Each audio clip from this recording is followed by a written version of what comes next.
Guys, gals, and fellow gender non-conforming pals, welcome back. My legal name is C28, and I didn't skip the video log this time. I actually decided to record it, as you can see. So the topic of today's lecture was time-based effects. This is everything from your chorus to your reverb, your delay, flange, phase, everything. All that stuff. And how do you properly and effectively implement it into your mix? So let's get started.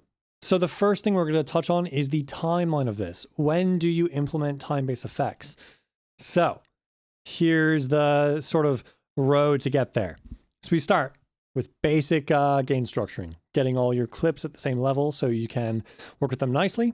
Then getting your fader pan balance, so you have everything sitting generally where it's at, roughly, where you want it. After that, you're going to do your filtering, get rid of frequencies in tracks that you don't want. Then equalization, any feathering techniques you need to do to help something become more present in the mix. Then dynamics, so your compressors, gates, limiters, expanders, all those playing in now to control the dynamic range of your track. And then, as our instructor described, then you get the frosting on the cake.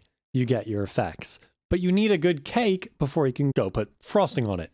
So make sure those are all done beforehand. And an important side note before we do get into time-based effects is you don't want to bake these in unless it's like something you're absolutely certain you're going to use. And it's like, it's going to be perfect. There's no need to worry about it in the mix. We're good. Because once it's in, just like anything else. But it is impossible to control once it's in there. So, as much as you can, try to record everything super dry and let the mixing engineer add those fun little bits of icing on top of the cake, the frosting, not your recording engineer. A big reason for this is you're going to do your equalization and your dynamic effects before this. And if you have this baked in, well, one of the things reverb does is it enhances resonance. So if you have a very ugly sound in your track, whatever you've recorded, that shouldn't be there, it's in there. And you're going to have to use something fancy like Deverb by Waves to get rid of that. And it's going to leave you with some slight artifacting. Now, Waves is really good at what they do. Deverb by Waves is really good. But you still will get artifacting, and it's nicer to have that more original sound, a more dry signal that you can manipulate, and you'll get a higher fidelity sound out of your audio if you do that. One of the things that was emphasized in class was ensuring you're not just cranking up the reverb, like the delay or the feedback, but focus on how the level of that reverb on the send affects the reverb effect. It's possible that when you're not hearing enough reverb, it's not that there's not enough reverb, it's that it's literally too quiet. Try messing with its fader. So when you have your send on your track that you're going to provide reverb to, and it's going to your auxiliary that has the reverb on it, on that auxiliary, move it up. And that might fix the issue in a different way. That leads to less crowding of your mix, less muddiness. Time-based effects like reverb are really easy to destroy your mix with. They muddy low end ridiculously so. In fact, there's a very specific type of reverb implementation called Abbey Road reverb, which is a signature of the Abbey Road recording studio in the UK. Like I was saying before, they muddy low end ridiculously so. You're getting rid of those problem frequencies. So before you add your reverb, you're going to put a bandpass filter on there from, I believe it was, actually let me check, 600 hertz to 10,000 hertz. Just that little range there. No, it's a pretty big range, honestly, not a little range. It's not like a little notch thing going on. It's pretty big bandpass filter, but it gets rid of everything below 600 and above 10,000. Which can be problems. So if you're not even sending that into your reverb, it's not going to be giving you a whole lot of that extra resonance. Like I said, reverb will enhance resonance. So if you don't even give it any to begin with, well, you'll be set. Another fun effect is non-linear reverbs, essentially referring to the release, that part of the envelope for the reverb. So reverbs typically are linear when they fade out, meaning you're going to have your signal just go very quietly going away like this. And it's not going to be some sort of abrupt thing. Now, actually, I have a noise gate on this, so it did go abruptly, which is a great example of that. So you can use something like a compressor after your reverb to control the envelope of the reverb. So instead of it just fading out and bleeding into everything else, well, maybe you have it set up just right where once, like, say, the snare or the kick hits, it will close, just timing it right. And that could lead to more punchiness in your track, more clarity, which is very important when you use time-based effects, not to reduce the clarity of your mix. Pre-delay is another little fun thing you can mess with. Pre-delay essentially says, how long do we wait until we hear that reverberation? Which is also a thing on delays, as it's called pre-delay. And reverbs are basically fancy delays that can mimic spaces, giving you a bunch of different little reflections that are modeled. But pre-delay allows you to get a more natural sound for a space you're trying to mimic. So say you're trying to mimic a church or something like that, something massive, a cathedral. You're not going to have the sound instantly come back to you. It takes some time. So you can use pre-delay, and that could even enhance and make the reverb sound larger without bumping up the volume, without changing the delay time, without changing the feedback. Just messing with that. It can be night and day, just like any of these things alone. But know what they do. So essentially, the whole thing was saying, don't be mindless when you are mixing with your time-based effects. Be mindful. Know what these things do. Know how to properly implement them. And don't just be like, oh, try this. Oh, try this. Try what you know is going to do what you want. And to know what you want, you have to know what it does. So going over how these functions in a reverb unit or a delay unit, chorus, flanger, etc., how these work benefits us tremendously. The last little segment of lecture today was on delays and just 3 different types of delays, depending on the length of the delay. So delay is a little different from reverb. Instead of it just being, instead of it being this massive modeled room that you're having all these reflections go around and getting this crazy realistic sound, delay is just simply sending signal in, capturing it, waiting a bit, sending it back in again. And how many times does it do it?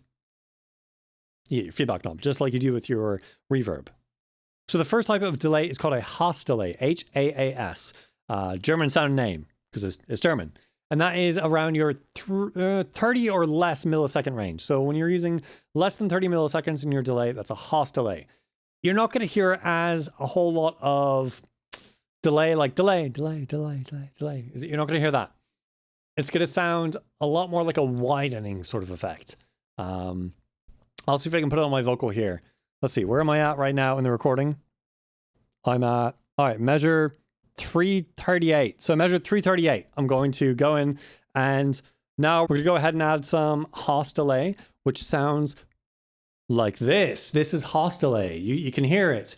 Now I've got it at like 28 milliseconds, which, random arbitrary number, no reason for picking 28 of all the numbers, but that's what was picked. And you can hear what Haas delay sounds like. Here's it off, and here's it back on, and here's it back off, and here's it back on. You can hear a bit of a difference there. Yeah.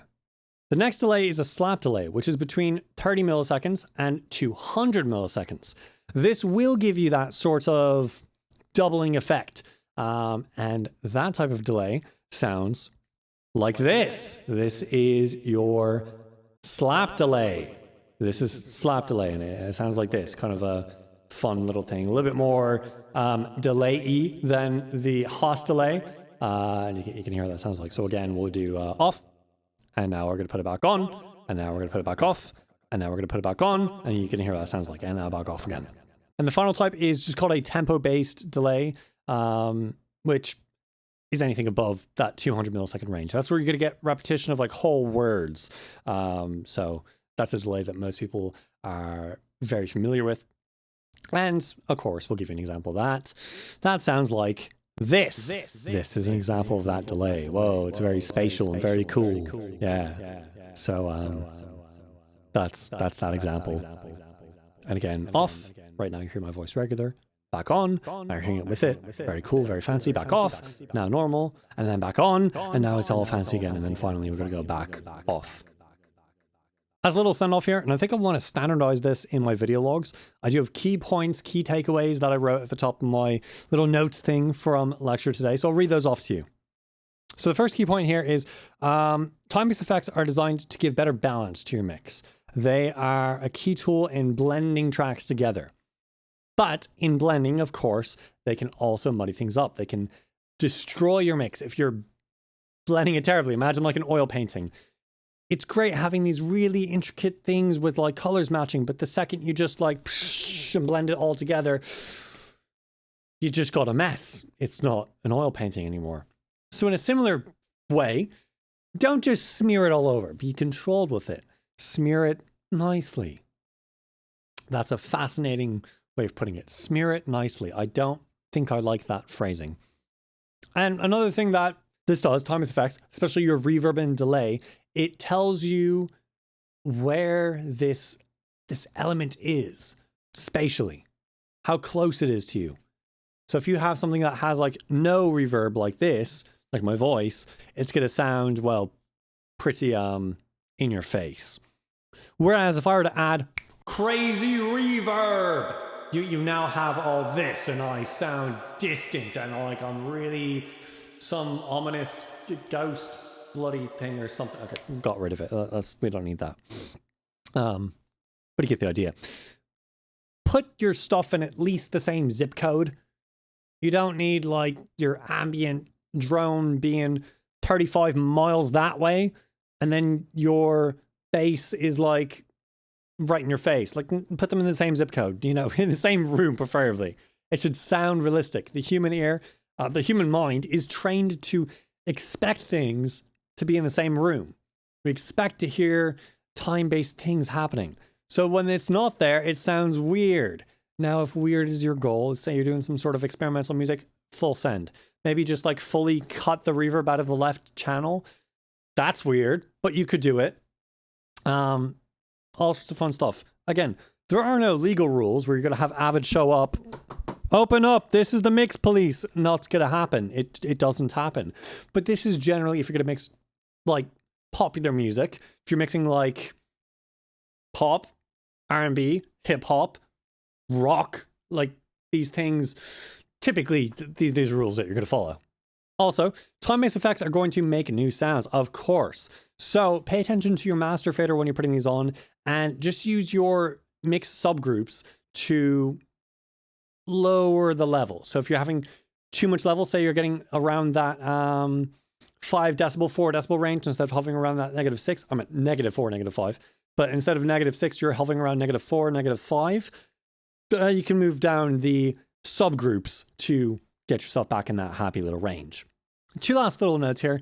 1, if you do have 2 mics for your instrument, like say, if you do want to add reverb to something like your snare, which you may not necessarily want to do, a lot of your key elements, which include the snare, so kick, bass, vocal, snare, I guess you could say some guitars, but not really. Depends. But your key elements, you don't want to put reverb on a whole lot. You could put reverb on it. But what if you do, say you have a top and bottom snare, experiment with having different reverbs on them to give it different space, just slight variations. So part of what makes us hear sound is, oh, it's in a space, is a difference between our ears. So if you were hearing a difference in the quality of the 2 snare sounds, that will make a really interesting effect that you couldn't actually hear in real space. That could be better. Again, still grounding in reality. It's not going to be this crazy thing where the top of your snare goes and the bottom of your snare goes boom, boom, boom, boom, and just like expands into the infinite depths of space. No, but you could have some fun little variation leading to fun different spatial qualities with that. And that's pretty much it. So there are a few things I jumped over, some really in the weeds sort of like details that I'm not going to throw out, but I think I've covered a lot of the important points. So, yeah. And trying to wrap this up and not make this long, crazy half-hour video, which it might be already. Let's see. We are rocking 21 minutes on my end, a little bit less for you. I'm going to guess 18. Not bad. So, we're going to move on to the C28 segment, which I don't have anything for.